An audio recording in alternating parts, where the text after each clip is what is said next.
अर्थसंकल्पीय अधिवेशनाचा शेवटचा आठवडा आहे आणि अंतिम आठवडा प्रस्तावावरती विरोधकांकडनं राष्ट्रवादी काँग्रेस शरदचंद्र पवार पक्षाचे आमदार जितेंद्र आव्हाड आणि प्रदेशाध्यक्ष असलेले जयंत पाटील यांनी भाषणं केली। खरं तर जितेंद्र आव्हाड यांनी आपल्या अंतिम आठवडा प्रस्तावाच्या भाषणामध्ये अत्यंत महत्त्वाचे काही खुलासे जे आहेत या सरकारच्या भ्रष्टाचाराच्या संदर्भात केलेले आहेत। खरं तर सरकारने काही खाजगी नर्सिंग कॉलेजला मान्यता दिली आहे आणि शेकडोंच्या संख्येने ही नर्सिंग कॉलेजची संख्या आहे आणि यामध्ये मोठा भ्रष्टाचार जो आहे तो सरकार करतंय असा आरोप जो आहे तो आमदार जितेंद्र आव्हाड यांनी सभागृहामध्ये अंतिम आठवड्याच्या प्रस्तावामधल्या भाषणामध्ये केलेला आहे। आपल्यासोबत या संदर्भात बोलण्याकरता जितेंद्र आव्हाड स्वतः आहेत। जितेंद्र आव्हाडजी, तुम्ही अंतिम आठवडा प्रस्तावावरती कायदा सुव्यवस्था असेल, महागाई बेरोजगारी असेल, या सगळ्या गोष्टींवरती बोलला। प्रामुख्याने तुम्ही बोट ठेवलं ते अर्थात जे खाजगी नर्सिंग कॉलेज आहेत त्या संदर्भात जवळपास किती खाजगी नर्सिंग कॉलेजला या सरकारने मान्यता दिली आहे आणि कशा प्रकारे हा भ्रष्टाचार आहे? महाराष्ट्राची निर्मिती होऊन एवढी वर्ष झाला असताना फक्त महाराष्ट्रामध्ये 483 कॉलेज होते आणि यांनी अधिकचे 405 कॉलेजला मान्यता दिली। त्याला काही रूल्स अँड रेग्युलेशन्स, काही मर्यादा आहेत। तुम्ही कशा द्याल, का द्याल, तुम्हाला कसं हॉस्पिटल पाहिजे म्हणजे तुम्ही नर्सिंग कॉलेज द्याल, या सगळ्या मर्यादा ओलांडून यामध्ये एक चंदनवाले नावाचे अधिकारी आहेत, त्यांच्याकडे ड्युएल चार्ज आहे। म्हणजे ते वैद्यकीय शिक्षण विभाग, महाराष्ट्र राज्य शुश्रूषा व वैद्यकीय शिक्षण मंडळ, परावैद्यक म्हणजे पॅरामेडिकल शिक्षण मंडळ, या दोन्ही विभागाच्या संचालक पदाची जबाबदारी आहे। म्हणजे त्यांनी आधी नाकारण्याचंही काम केलं आणि नंतर मग माल मिळाल्यावरती देण्याचंही काम केलं आणि याला सगळ्याला जबाबदार मंत्री महोदय। म्हणजे 1960 ते 2024 म्हणजे जवळजवळ 65 वर्षामध्ये 483 कॉलेज आणि एका वर्षात 405 कॉलेज आणि भाव 50 लाख ते 1 कोटी रुपये। खा खा खा, आम्हाला बहुमत मिळालं आहे, आमच्याकडे संख्या आहे, लोकांनी आम्हाला निवडून दिला आहे, त्यामुळे मग तोंड छोटं करायचं, मगरीसारखंच खायचं। म्हणजे मगरीची तरी अशी मोठी छोटी असेल, पण यांचं हेच एवढं वाढले, काय बोलणार काय? खुलेआम हे काय, ही यादी, असंही नाही की आम्ही पुराव्यानिशी काय बोलत नाही, ही यादी।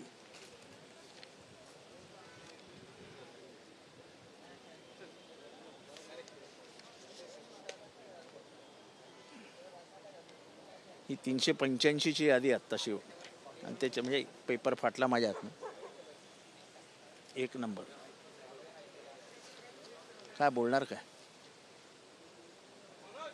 असे घोटाळे करतायत। आता दादांनी सांगितलंय की माझ्या मंत्र्याचा एकाचाही घोटाळा आला तर सोडणार नाही।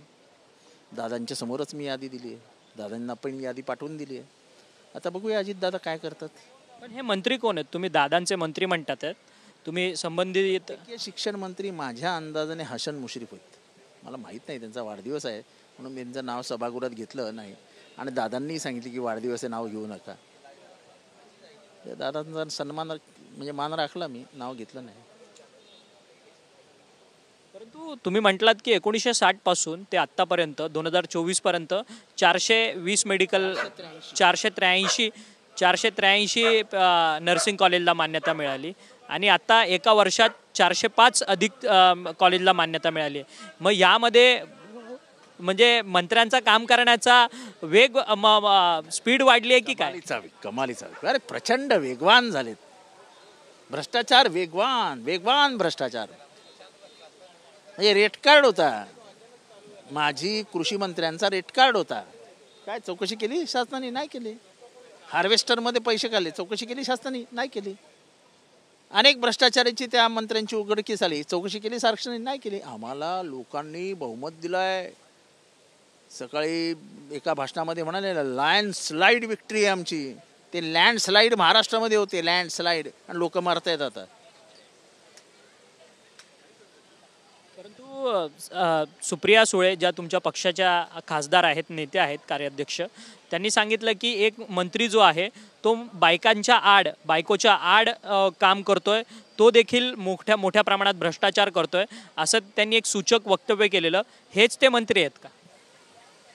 मला माहीत नाही त्याच्याबद्दल मला काय माहीत नाही. त्यांनी जो आरोप केला तो कोणावर केला हे मला काय माहीत नाही. पण मी जो काय आरोप केला आहे तो या यादीवर केला आहे. आणि ह्या यादीमध्ये असे अनेक कॉलेजेस आहेत ते एका खोलीत आहेत, एका खोलीत. म्हणजे कॉलेजची बिल्डिंग सोडा, एका खोलीत आहेत, एका खोलीत. असं जर सरकार चालणार असेल आणि अशा नर्सेस तयार होणार असतील तर त्या गुरांचं इंजेक्शन माणसाला देतील. यावरती विजिलन्स कोणती टीम नाही, काय नाही? कसली विजिलन्स? हा चंदनवाले 2 त्याच्याकडे पदभार आहेत. दोन्ही पदभाराचा फायदा घेऊन रेट कार्ड तयार केलं होतं आणि त्याच्यावर पैसे खात होता. आणि या चंदनवालेची माहिती माझी जेवढे आमचे स्टुडंट्स आहेत त्यांना विचारा. पुण्यामध्ये हा होता ससूनला डीन, तेव्हा डीन म्हणून हा पुण्याला जेला काय करत होता हे विचारा, मग कळेल तुम्हाला. अंतिम आठवडा प्रस्तावावरती तुम्ही कायदा सुव्यवस्थेवरती देखील भाष्य केलं. राज्याची कायदा व सुव्यवस्था सातत्याने ढासळते. साहेब मी आजही सांगतो, अक्षय शिंदेचा गुन्हा नाकबूल आहे, पण म्हणून 4 गोळ्या मारण्याचा अधिकार तुम्हाला दिलेला नाही.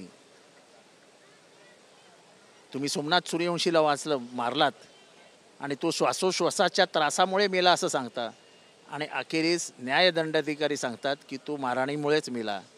या दोन्ही, अक्षयची आई असो नाही तर सोमनाथची आई असो, तिच्या आईचे अश्रू वाया जाणार नाहीत. या सरकारला त्याचे तळतळाट लागणार. गरीबों की जान क्या जान नहीं होती. सोमनाथ सूर्यवंशीला मारणाऱ्या एकाही पोलिसावर तुम्ही जबाबदारी टाकायला हे करताय, अजून नाकार देत आहे.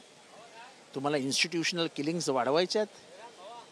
आम्ही तुम्हाला वाचवू, मारा बिनधास्त कोणाला, घाला गोळ्या, काठ्यांनी मारा, हाताने मारा, मारून टाका, आम्ही आहोत, असा इशारा देत आहे का तुम्ही? अशी व्यवस्था नाही चालू शकत. आणि अशा व्यवस्थेविरुद्ध उभा राहिलात तर तुम्हाला जेलमध्ये टाकू म्हणून आणतात जनसुरक्षा कायदा. हे सगळे इंटरलिंक आहेत. आणि म्हणून मी आतमध्ये नामदेव ढसाळांची कविता वाचून दाखवली. आमचा नाम्या जिवंत असताना त्याला जेलमध्ये घातला असता.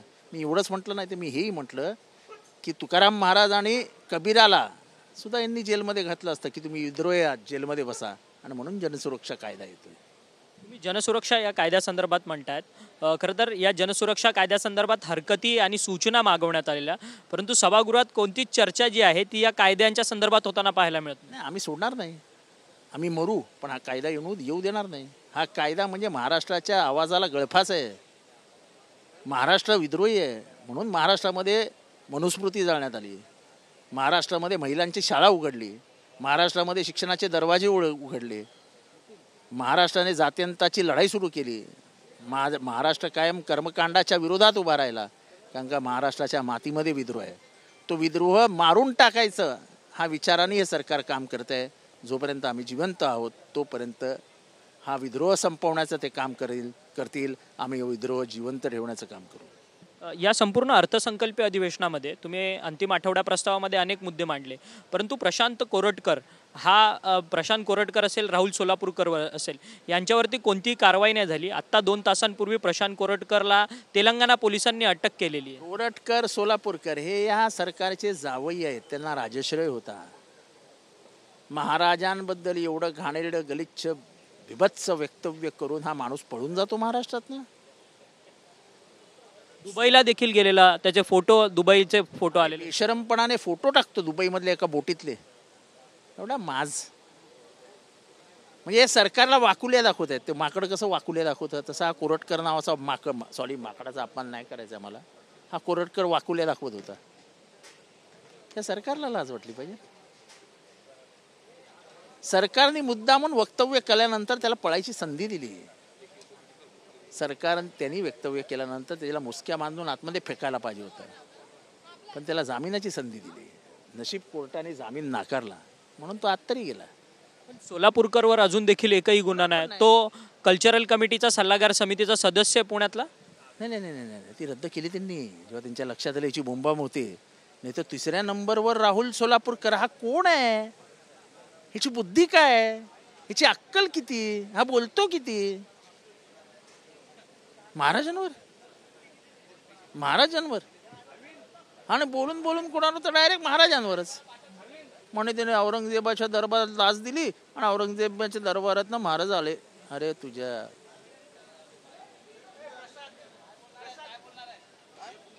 सरकार या सगळ्यांना संरक्षण देत आहे असं म्हणतात आहेत, परंतु सगळ्यांना संरक्षण देत आहे आणि या सगळ्यांची त्याच्यामुळे हिंमत वाढली म्हणून हे बोलण्याची हिंमत दाखवते. दुसरीकडे राज्यामध्ये बुलडोजर देवाभाऊ सुरू झाले. नागपूरमध्ये जो दंगलीचा मास्टर माइंड आहे फहीम खान, त्याच्या घरावरती बुलडोजर पाडला जातो. दुसरे जे काही अशा पद्धतीने चुकीचे कामं करतात छत्रपती शिवाजी महाराजांच्या विरोधातली, त्यांच्या घराची संपत्ती जप्त किंवा त्यांच्या घरावरती बुलडोजर. माझा साधा प्रश्न आहे, जो गुन्हेगार आहे त्याला फाशी द्या ना. त्याच्या आई वडिलांची, त्याच्या भावा बहिणीची, त्याच्या मुलाबाळांची काय चूक आहे? कोरटकरच्या घरावर जाईल का बुलडोजर? जाईल? नाही जाणार. कारण तो आमचा नातेवाईक आहे. तुम्ही काय म्हणजे कायद्याच्या बाहेर तुम्ही कायद्याचं राज्य आहे असं दाखवण्याचा प्रयत्न करताय. मी आज सभागृहात की न्यायपालिकेच्या बाहेर आम्ही न्याय करू हे जेव्हा डोक्यात येईल तेव्हा समजा ही लोकशाही संपली. लोकशाहीमध्ये काही पद्धत आहे.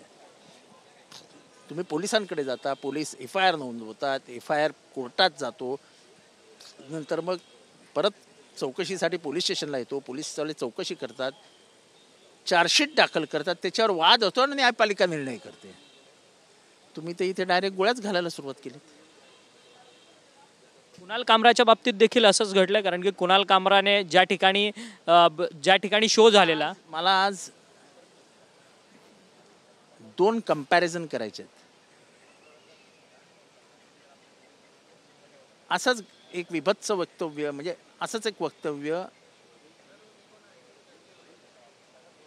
ती नटी होती, तिचं नाव मी विसरलो, तिने केलं होतं, कंगना राणावत.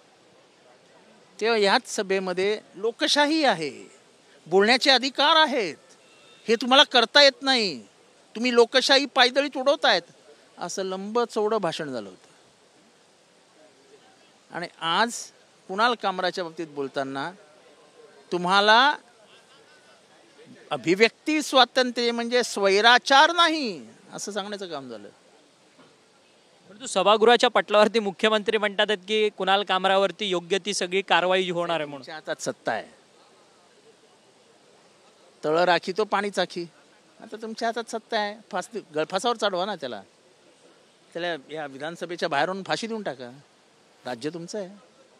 पण मी फक्त आठवण करून देतो की कंगना राणावतच्या बाबतीत तुमचं काय म्हणणं होतं आणि आज कुणाल कामराच्या बाबतीत काय तुमचं वक्तव्य, दोन्ही तपासून बघा आणि त्याच्यात कसं कॉन्ट्राडिक्शन आहे हे बघा. बाकी काही नाही, तुम्हाला जे करायचं आहे तुम्ही करणारच आहात.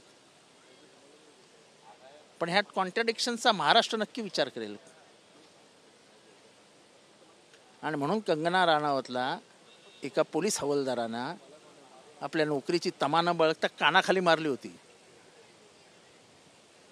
ते उभ्या विश्वाने बघितलं. तेव्हा असं तुम्हाला जी कारवाई करायची करा, पण मागची तुमची वक्तव्य तुम्हाला सतावत राहतील एवढंच लक्षात ठेवा. धन्यवाद जितेंद्र आव्हाडजी, तुम्ही आमच्याशी बातचीत केली. अंतिम आठवडा प्रस्तावावरती विरोधकांचे नेते म्हणून जितेंद्र आव्हाड यांनी आज सभागृहामध्ये दणाणून भाषण केलेलं आहे. त्या भाषणामध्ये सरकारच्या भ्रष्टाचाराच्या संदर्भात त्यांनी पोलखोल केलेली आहे. राज्यामध्ये नर्सिंग कॉलेज जे आहे, खाजगी नर्सिंग कॉलेज आहेत, त्याची संख्या जवळपास 405 नवीन कॉलेजेसला मंजुरी जी आहे ती सरकारने दिलेली आहे. 1960 पासून ते 2024 पर्यंत राज्यामध्ये जवळपास 485 जवळपास नर्सिंग कॉलेजेस होत्या आणि त्याच्यामध्ये आणखीन भर म्हणजे एका वर्षभरामध्ये जवळपास 405 नवीन नर्सिंग कॉलेजेस अस्तित्वात येणार आहे. हे नर्सिंग कॉलेज कुठे आहेत, त्यामध्ये किती विद्यार्थी शिकणार आहेत, त्या नर्सिंग कॉलेजची प्रिमायसेसची जागा कुठे आहे, त्या नर्सिंग कॉलेजमध्ये मान्यता देत असताना रूल्स रेग्युलेशन्स पाळलेत का, असे अनेक सवाल जे आहेत ते आमदार जितेंद्र आव्हाड यांनी उपस्थित केलेले आहेत. त्यामुळे वैद्यकीय शिक्षण मंत्री हसन मुश्रीफ यांनी मोठा घोटाळा या संपूर्ण आपल्या खात्यात केलेला आहे असा थेट हल्लाबोल जो आहे तो आमदार जितेंद्र आव्हाड यांनी आपल्याशी बोलताना व्यक्त केला आहे. व्हिडिओ जर्नलिस्ट मनीष विचारेसह अक्षय मंकणी, TV9 मराठी, मुंबई.